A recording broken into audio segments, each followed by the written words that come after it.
이번 사연은 장애가 있는 남동생과 결혼 날짜까지 잡은 예비 올케가 알고 보니 꽃뱀이었다는 사연인데요.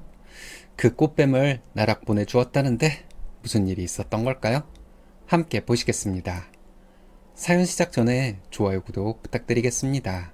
채널에 큰 힘이 됩니다. 안녕하세요. 초등학생 아이를 키우고 있는 30대 후반 여자입니다. 최근 저희 남동생이 결혼 준비를 하다가 웬 꽃뱀한테 물릴 뻔한 걸 간신히 구했는데요. 세상에 새치어로 얼마나 사람을 잘 어울리는지 저 빼고 식구들이 다 속더라고요. 저희 남동생은 저보다 8살 어립니다. 늦둥이라 사랑도 많이 받고 어릴 때부터 몸이 좀 약하고 말도 어눌한 편이라 늘 걱정의 대상이었어요. 원래 그렇진 않았는데 2살 무렵에 한번 심하게 열병을 앓은 후유증으로 추정하고 있습니다. 그것 때문에 이리저리 병원도 많이 다니고 작은 수술도 꽤 했습니다. 저는 어릴 적부터 동생을 지키는 수호천사처럼 옆에 딱 붙어 있었는데요. 그럴 수밖에 없었던 것이 조금만한 눈 팔면 동네 남자아이들이 금방 때리고 괴롭혔거든요. 동생이 그런 취급을 당하는 게 너무 싫어서 남자애들도 좁혀버리고 다시는 건드리지도 못하게 만들곤 했습니다. 또래에 비해 덩치도 크고 날쌘 편이라 다들 제 주먹 맛을 본 뒤론 동생을 안 괴롭히더라고요. 그러다 제가 대학에 가고 취업 준비를 하면서 동생과는 조금씩 멀어지기 시작했습니다. 동생도 공부하고 군대에 다녀오면서 각자의 시간을 가지게 된 거죠. 제가 결혼을 하고 아이를 낳은 뒤 점점 가족들과 마주치는 빈도가 줄었고 동생을 가끔 볼 때도 있었지만 생각보다 잘 지내는 것 같아 관심을 크게 두지 않고 있었어요. 그러던 어느 날 동생이 어떤 여자를 집에 데려왔다는 소식을 듣게 되었습니다. 생전 여자친구 한번 사귄다는 말을 들은 적이 없는데 결혼할 생각이 있는 사람이라며 엄마한테 소개를 했다고 하길래 한달음에 달려가서 이것저것 물어봤죠. 직장 앞 카페에서 일하는 여잔데 자기한테 먼저 관심을 가져주고 호감을 보이길래 사귀었다고 하더군요. 사진을 보니까 꽤 예쁘게 생긴 데다가 나이도 동생보다 5살이나 어린 여자였어요. 둘이 만난 지는 6개월 정도 되었지만 서로에 대해서 알 만큼은 다 알고 특히나 부모 없이 혼자 살고 있는 사정이 딱해서 빨리 결혼을 하려고 한다는 것이었습니다. 일반적인 남자라면 마음에 들면 그럴 수 있겠다 싶지만 제 동생은 특이 케이스이기 때문에 이런 상황이 솔직히 좀 미심쩍었어요. 동생은 말하는 부분에 장애가 있어서 특별 전형으로 대기업에 다니고 있는데 혹시 그런 걸 이용하려는 건 아닐까? 도대체 왜 나이도 어린 여자가 굳이 결혼을 급하게 하는 걸까? 여러 가지 생각이 들었습니다. 친정엄마는 막상 만나보니까 영 싹싹하니 좋은 사람인 것 같다면서 칭찬을 늘어놓았고 웬만하면 둘이 좋다는데 허락할 거라고 하셨어요. 저는 도저히 제 눈으로 보기 전까지는 믿을 수가 없어서 동생에게 식사를 대접할 테니 그 여자에게 한번 만나자고 전해달라고 했습니다. 동생은 제가 어떤 생각을 하고 있는지 관심도 없었고 자기 인생에서 아예 없을 것 같았던 결혼을 계획한다는 것 자체에 너무 들떠있더라고요. 동생 여친은 너무나도 쉽게 제 제안을 승낙했고 주말 저녁 좋은 레스토랑에서 만나게 되었습니다. 사진상으로는 약간 앳된 느낌이 있었는데 막상 만나니 조금 더 조숙하고 차분한 느낌이 많이 들었어요. 저에게 친근하게 언니라고 해도 되냐면서 자기 가정사를 털어놓기도 했죠. 초등학교 6학년 때 아버지가 교통사고로 돌아가시고 나서 어머니는 우울증을 앓다가 스스로 먼저 떠나셨고 고모네 집에서 온갖 눈치를 봐가면서 자라왔다고 하더군요. 그래서 가족끼리 끈끈한 집으로 꼭 시집을 가고 싶었다고 오빠를 만난 게 자기 인생에서 엄청난 행운인 것 같다며 눈시울을 붉히는데 저도 마음이 동하는 것 같았어요. 그 뒤로도 종종 카페에서 차 한 잔씩 하며 같이 시간을 보냈습니다. 그리고 그때마다 저에게 약간은 부담스러운 선물을 주며 마음을 사려고 노력하는 게 보였어요. 백화점에 들렸다가 좋은 향수를 봤는데 저에게 어울릴 것 같아서 하나 사왔다거나 요즘 유행하는 색상의 명품 립스틱 같은 것들을 서스럼없이 주더라고요. 카페에서 일한다는 애가 돈이 어디서 나서 이런 걸 턱턱 주나 싶긴 했지만 하도 가져가라고 성화를 하니 사용하지는 않고 집에 두기만 했습니다. 그러던 어느 날 우연히 그 아이가 일하는 카페 앞을 지나가는데 어떤 남자가 카운터에서 삿대질을 하면서 있는 거예요. 카페 손님들도 다 쳐다보고 있고 옆에 있는 알바생은 어쩔 줄 몰라 하며 남자를 말리고 있었죠. 저는 뭔가 싶어 카페로 들어가 봤고 내내 표정을 굳히고 있던 여자애는 갑자기 저를 발견하고는 남자를 끌고 밖으로 나가버렸습니다. 5분 정도 지났을까요? 뭔가를 발견한 듯 다시 돌아와서는 저에게 놀라셨냐고 묻더군요.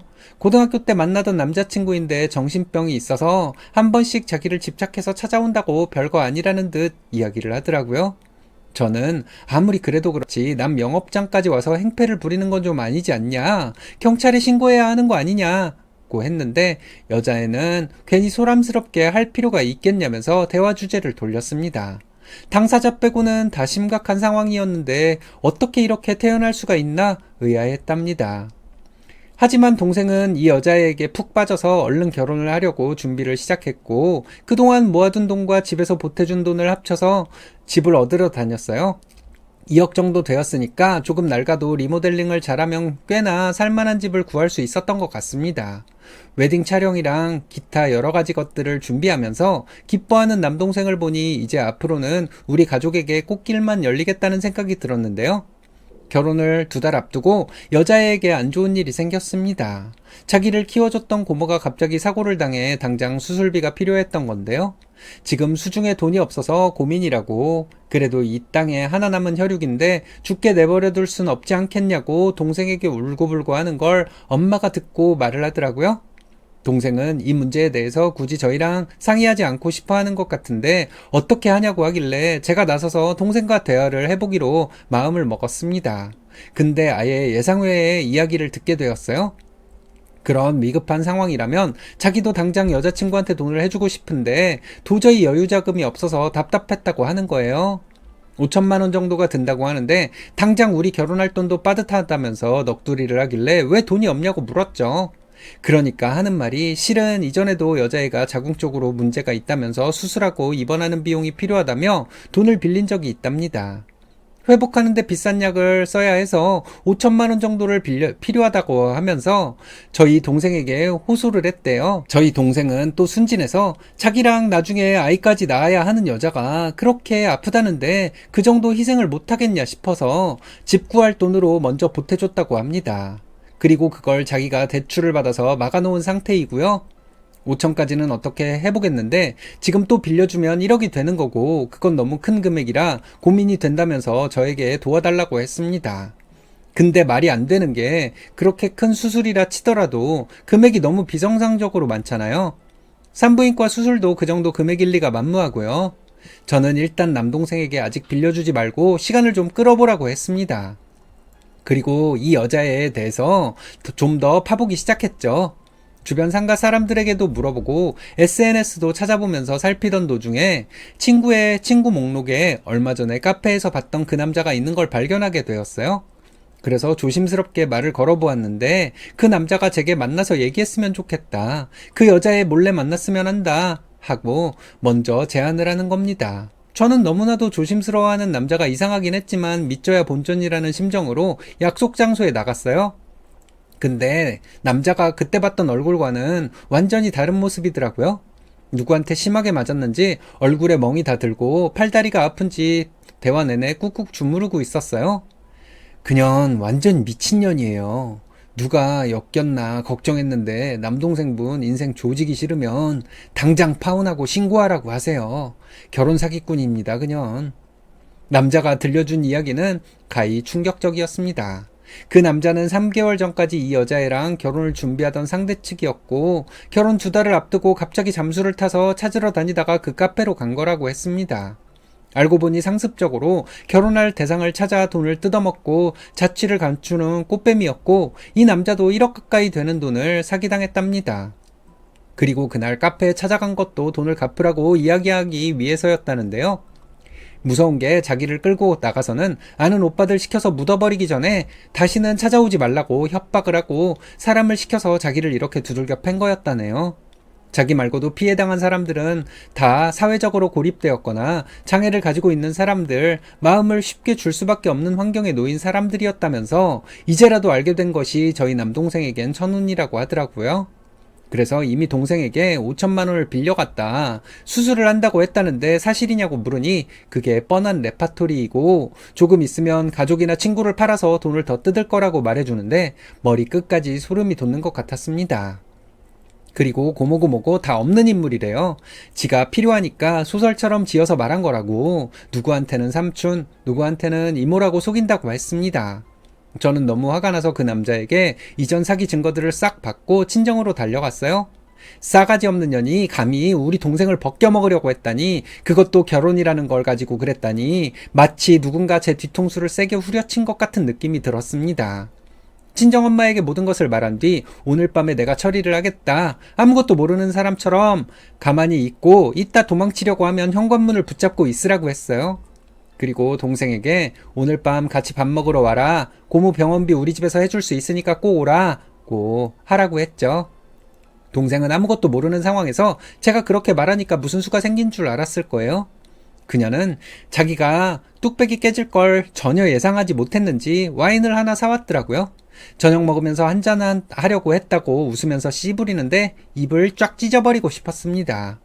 저는 최대한 평정심을 유지하면서 천천히 질문을 했어요. 고모가 많이 아프시다는데 어떻게 하냐 하니 눈물을 글썽거리면서 안 그래도 자기가 너무 불효를 저지르는 것 같아서 마음이 안 좋다. 지금이라도 노력해서 돈을 모아보려고 하곤 있는데 참 애석하다고 거짓말을 씨부리더군요. 그래서 고모 사진 있으면 한 장 보여달라고 해봤어요. 그러니까 워낙 사진 찍는 걸 싫어해서 한 장도 없다고 하는 겁니다. 어쩜 레파토리도 이렇게나 진부한지. 아, 그래? 그럼 이모랑 삼촌 사진은 있니? 네 망상 속의 인물이라 막 지어내도 되잖아. 왜? 할머니 할아버지는 없어? 제가 이렇게 맞받아치니 꽃뱀은 당황했는지 흐르던 눈물을 싹 닦고 무슨 소리냐고 물었어요. 왜 자기 가족을 가지고 그런 말을 하느냐, 뭘 한다고 그러느냐고 물타기를 하는데 웃기지도 않더라고요. 그래서 결혼을 몇 번이나 하려고 했냐? 우리 남동생 벗겨먹고 또 잠수 타려고 했냐? 아니면 사람 보내서 쥐도새도 모르게 처리하려고 했냐? 하고 막 따져 물었죠. 동생도 제 말에 깜짝 놀랐는지 도대체 왜 그러냐고 했고, 저는 그 남자를 통해 들었던 내용을 싹 다 풀어버렸습니다. 그리고 그 남자랑 결혼 직전까지 갔던 증거들, 사진들, 녹음본 다 보여주면서 어디 입이 있으면 말해보라고 했어요. 꽃뱀녀는 얼굴이 빨개지더니 누나를 막 굴리더군요. 어떻게 빠져나가야 하나 대가리 굴리고 있는 것 같길래 저는 우리 동생은 절대 그렇게 못한다, 5천만 원 받아간 거 싹 다 뱉어놓고 가든지 아니면 당장 경찰에 신고하고 콩밥을 좀 먹자고 소리를 질렀어요. 그러니까 인연이 그제야 본색을 드러내면서 이미 돈 다 써버렸는데 어떻게 할 거냐? 당신도 내가 준 선물 받아먹을 때는 좋아하지 않았냐? 당신 동생이 멍청해서 당한 걸 누구한테 뭐라고 하느냐고 말을 하는 겁니다. 동생은 그때도 사실을 못 믿겠다는 듯 그년 손목을 잡고 다 거짓말이라고 말해달라고 하고 있었어요. 그러자 꽃뱀녀는 손을 뿌리치면서 멍청한 게 아직도 상황 파악 못하냐면서 주머니에서 담배를 꺼내서 물더라고요. 그 모습을 보니까 인연은 말로 해서는 안 될 것 같다는 생각이 들었습니다. 네가 지금 여기가 어디라고 사기를 치러 들어와? 고아 좋아하시네. 너 내가 우리 동생 괴롭힌 것들 어떻게 하는지 모르지? 뼈도 못 추리게 뒤지게 맞았어. 오늘 네 제삿날이다 이년아. 오늘 걸어서 못 나갈 줄 알아. 그리고 입에 물고 있던 담배를 갖다 던져버리고 머리채를 잡고 흔들었어요. 인연도 하루 이틀 맞아본 게 아닌지 막 저를 발로 차려고 하더라고요.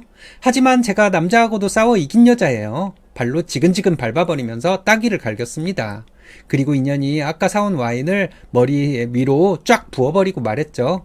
너 사람 잘못 골랐어. 사기친 거 다 받아내고 내가 너 망하게 만들 거야. 네가 사기친 사람들하고 같이 고소할 거니까 인생 조져봐 한번. 저희는 그년을 바로 경찰에 넘겼습니다. 그리고 그 남자뿐만 아니라 다른 피해자 2명도 연결이 되어 같이 고소를 했어요. 경찰서에 가보니 그 어린애가 전과가 어마어마하더라고요. 학교 다닐 때부터 친구 때리고 절도에 완전히 발랑 까져서 화려한 과거를 가지고 있었습니다. 그리고 부모님도 멀쩡하게 살아있대요. 집에서도 손살에 칠 만큼 시궁창 인생을 살았던 것 같은데 이제 지옥 구렁텅이로 빠져봐야죠 뭐.